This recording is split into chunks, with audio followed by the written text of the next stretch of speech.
At 14, Sofia Greene didn't expect the hardest part of earning a scholarship would be trying to deposit the check.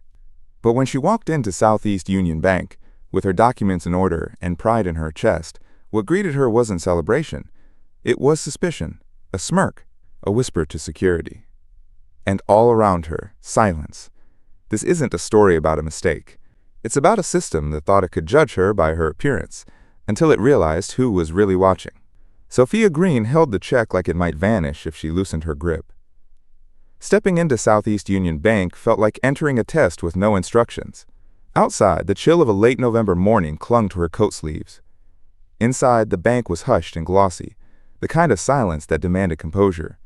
Polished marble tiles reflected the flickering ceiling lights, and behind the main counter, garlands of paper leaves dangled above a display of untouched Thanksgiving decorations, more performative than festive. She stepped forward slowly, her school shoes tapping in contrast to the hushed carpeting near the private desks. Tucked in her arm was a slim, brown leather folder. Inside, a $5,000 scholarship check, her school ID, and a photocopy of the award letter from Vantage Scholars League. Nothing was out of place. Nothing should go wrong. But Helena's voice rang quietly in her thoughts. Politeness doesn't protect you, but it might buy you time. Sofia approached the counter. Her chin lifted just enough to meet the eyes of the teller manager, a woman in a wine-colored suit with hair pinned perfectly and lips lined in quiet control.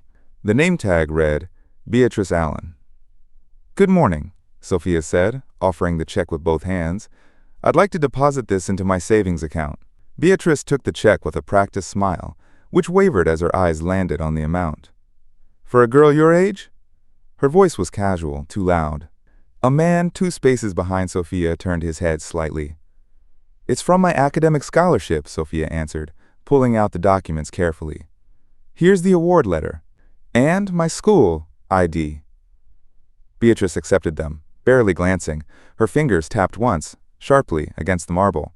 We'll need to verify this, she murmured, though the computer at her side hadn't been touched. Her gaze flicked up and down, pausing on Sofia's shoes. Not dirty, but not expensive. Sofia stayed still. Her mother always said that silence was a form of strength, when wielded with awareness. Take a seat over there, Beatrice said. She didn't point. She simply nodded toward a small row of leather chairs near the wall, just beside the security guard's station. Someone will speak with you shortly. Maya Richardson, the junior teller at the next window, turned slightly at the interaction. Her eyes met Sofia's just briefly, sympathy maybe, or hesitation, but she turned back to her client before it could linger. Sofia stepped aside. The brown folder rested quietly in her lap as she sat around her. No one said a word. Conversations resumed. Footsteps crossed tiles. Someone's laugh rose briefly and fell again. But not a single person met her gaze. 20 minutes passed. Maybe 30. The clock above the teller booths moved slowly, each tick landing like a drop of water in a bucket already too full. Then, from behind the counter, Beatrice leaned closer to the security guard and whispered, "Watch her. She looks unsettled." Sofia's shoulders locked. Her throat prickled, not with tears, but something sharper, like splinters of frost. She hadn't moved, hadn't raised her voice. Her knees were still neatly pressed together, her hands still resting atop the leather folder. But she heard it. Every word. She let her breath rise and fall once. Then, without looking up, Sofia opened the folder. Tucked in its side pocket was the notebook Helena had given her last spring. Brown leather, like the folder. No labels, no stickers, just pages.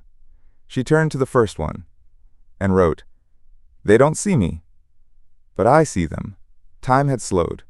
The hands of the clock above the teller window hadn't moved, but Sofia's stomach had turned twice. The leather seat beneath her creaked slightly when she shifted. Air conditioning pulsed from overhead vents, too cold for the season, too insistent. The bank lobby, once a near-empty echo chamber, had grown crowded with mid-morning activity, yet no one looked at her.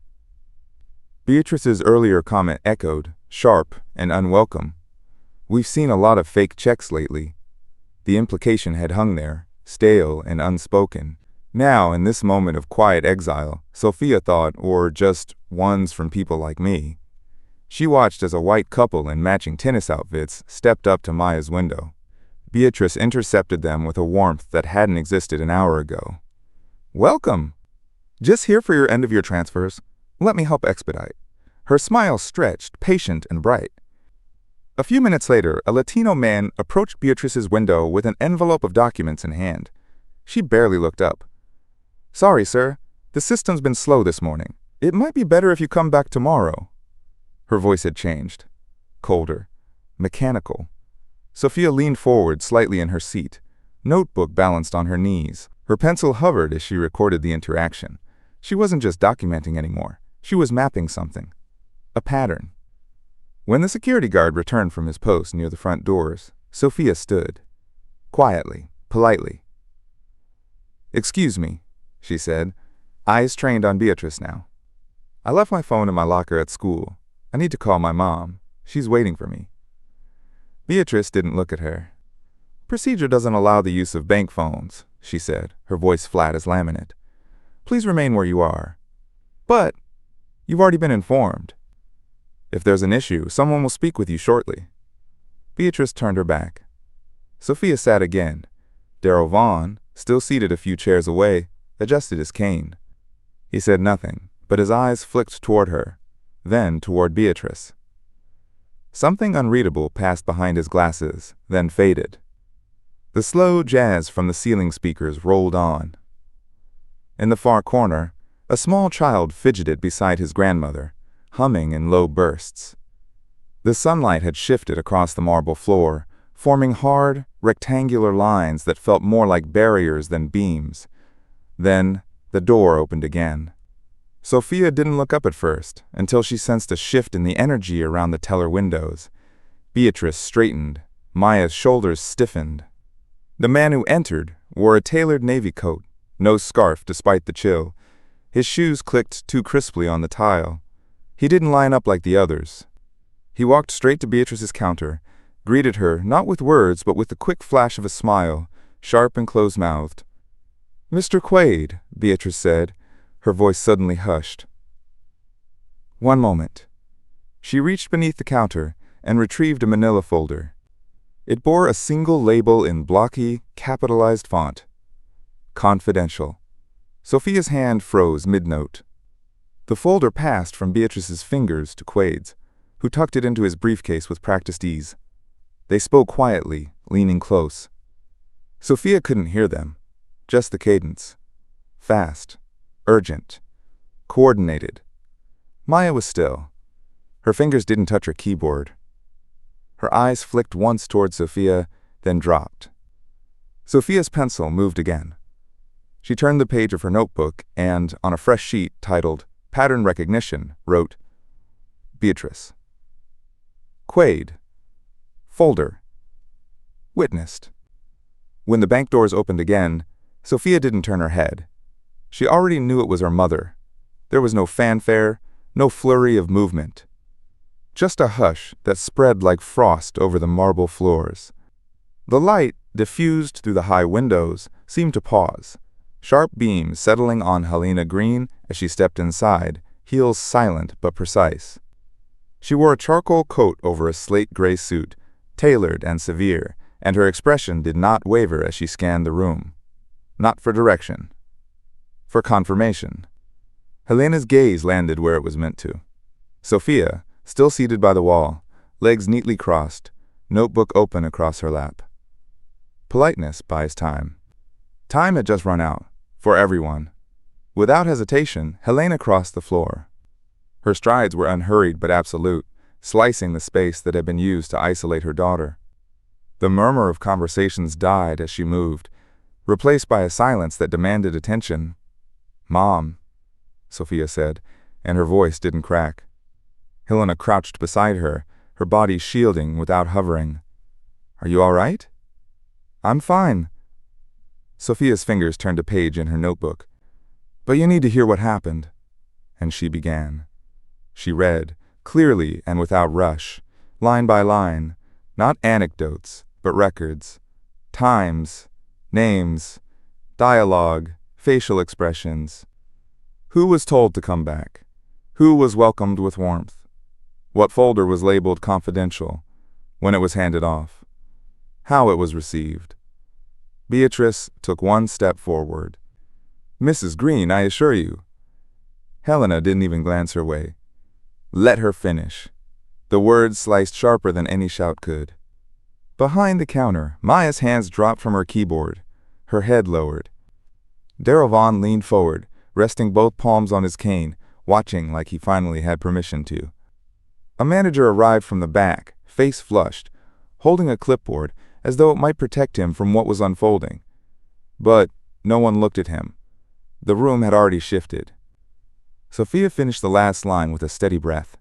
Helena rose slowly, reaching into her coat pocket. She pulled out her phone, tapped twice, and held it up. "This is Jennifer Rowland, senior counsel," came the voice on speaker, smooth and low. "We've been expecting this call." Helena didn't blink. "Ms. Rowland, can you confirm the status of Mr. Armando Quaid and any open investigations?" "Yes," the voice replied. "He is currently under federal inquiry for internal misconduct and improper access to confidential financial data. Any party found colluding with him will be included in the investigation." A ripple of tension passed through the lobby. Beatrice's posture faltered. Her voice rose in protest, brittle. I didn't." "You didn't just underestimate her." Helena turned to face her fully. Her voice remained soft. "You underestimated me." Helena didn't demand silence. She simply walked into the glass conference room, and silence followed. The room was airless, its walls of tempered glass, giving the illusion of openness while exposing everyone inside. Afternoon light cut across the long conference table like surgical beams. Staff lined the perimeter, some pretending to busy themselves with tablets, others just standing, still. The conference phone at the center blinked steadily, the soundless beat of pending consequence. Helena placed her leather folder on the table, spine aligned with the edge, her posture straight but not rigid. Sofia sat beside her, hands folded calmly atop her notebook. She hadn't said a word since they entered. She didn't need to. Beatrice Allen stood across the table, arms half crossed, the stiffness in her shoulders giving way to a twitch in her fingers. Her blazer had lost its crispness. So had her voice. "Mrs. Greene, I assure you, this was a misunderstanding." Helena opened the folder with a flick of her wrist. "We'll begin with a pattern of selective service," she said, her tone flat, decisive. "Documented by my daughter, who observed 8 distinct client interactions within a 2-hour span, differentiated by race, demeanor, and level of service offered." Beatrice tried to interject again. "That's not a fair assessment, not without context." "This is context," Helena said, sliding a page across the table. "Time-stamped. Word-for-word dialogue. Your words." Beatrice's face flushed, but she clutched at dignity like a fraying thread. "I was following procedure. Standard risk assessments for financial documents. It's policy." "No," Helena interrupted, colder now. "It was profiling." Maya shifted slightly from the back corner, stepping forward. Not dramatically, but enough. Enough to mean something. She didn't speak, but her alignment was clear. Darrell Vaughn cleared his throat. The sound was quiet, but it landed like a gavel. "I saw her," he said, his voice gravelly. "Pass a confidential folder to a man who didn't stand in line, didn't give a name, didn't leave a signature. That's not policy either." The silence that followed was the kind that couldn't be papered over. Helena leaned forward, tapping the blinking light on the conference phone. "Ms. Rowland, you're still with us?" "Yes," the voice replied. "Based on the verbal confirmation from your witness and the evidence submitted, I am authorized to advise that Ms. Beatrice Allen be placed under immediate administrative leave pending formal review." Beatrice's mouth opened. Nothing came out. Helena's gaze didn't waver. "You're not just rude," she said. "You're reckless." 2 security officers entered, summoned, but not dramatic. Beatrice stiffened again, but no one moved to defend her. Not even the manager, who had once stood a step behind her in every meeting. As Beatrice gathered her things in silence, Maya stepped to Sofia's side. She leaned in, her voice barely a breath. She always thought she'd never fall. When Sofia returned to the lobby, her check was still intact. But now, so was her presence. The space looked different, though nothing had truly changed. The marble floors remained, gleaming under a warmer afternoon sun that filtered through the tall windows. The air no longer bit at her arms. Maybe it was the light, or maybe it was the absence of something colder. There were fewer people now. Conversations were quieter. Even the garland of paper leaves strung across the holiday display in the corner seemed to have softened its edges. A young boy tugged gently at a paper turkey, and instead of being scolded, he was met with a smile. Sofia approached the counter, brown leather folders still in hand. The interim branch manager, a man with silvering temples and a name tag that read R. Liddell, stepped forward before she could speak. He didn't look hurried. He didn't look away. "Miss Greene," he said, his voice low and deliberate, "I'm very sorry for the delay." His hands accepted the check with a practiced, careful grace. "We'll take care of this right now." He didn't need her documents, didn't ask for explanations. His fingers moved over the keyboard with firm precision, and he read every line of the screen aloud, as if offering transparency in place of apology. Behind her, a soft cough. Darrell Vaughn had risen from his chair, leaning slightly on his cane. His shoulders were no less tired, but something in his eyes had shifted. "You reminded me who I used to be," he said. The words weren't loud, but they landed with gravity. Sofia turned toward him and nodded, just once.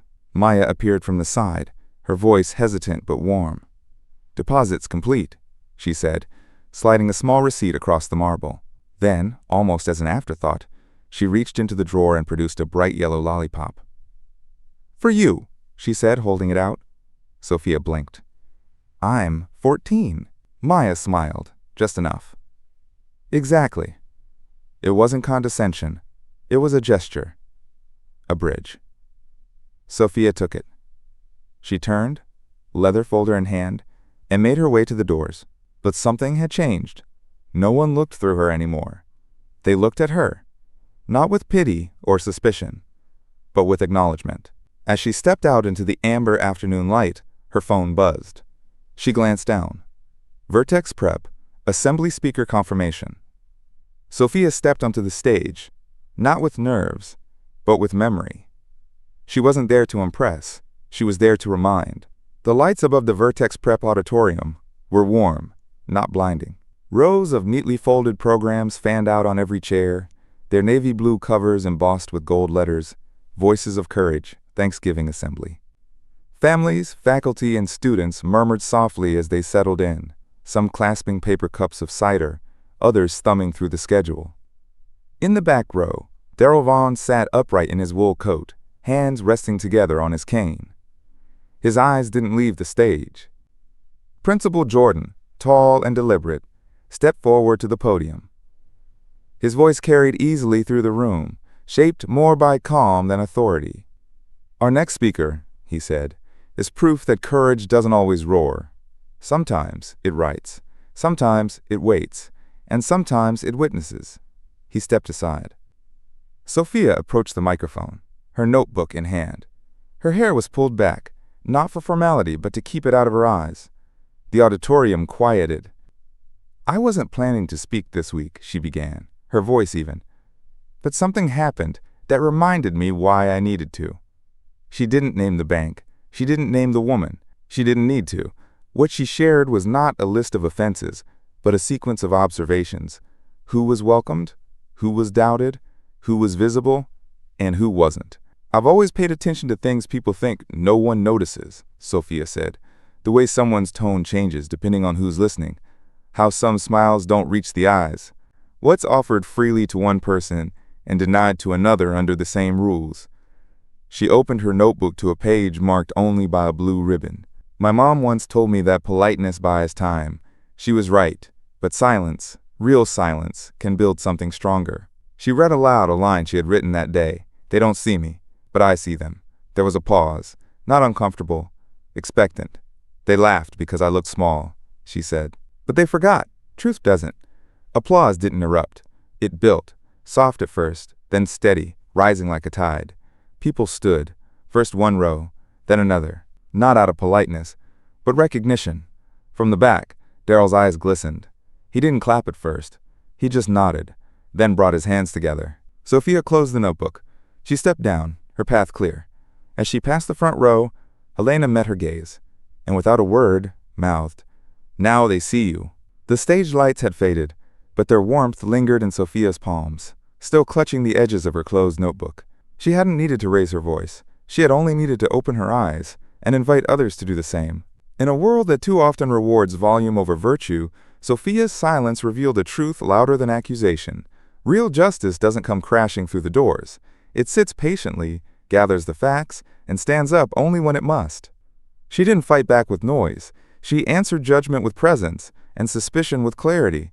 Because sometimes, the most powerful sound is the quiet of being truly seen. If this story moved you, consider passing its quiet strength along to someone who might still be waiting for their voice to be heard.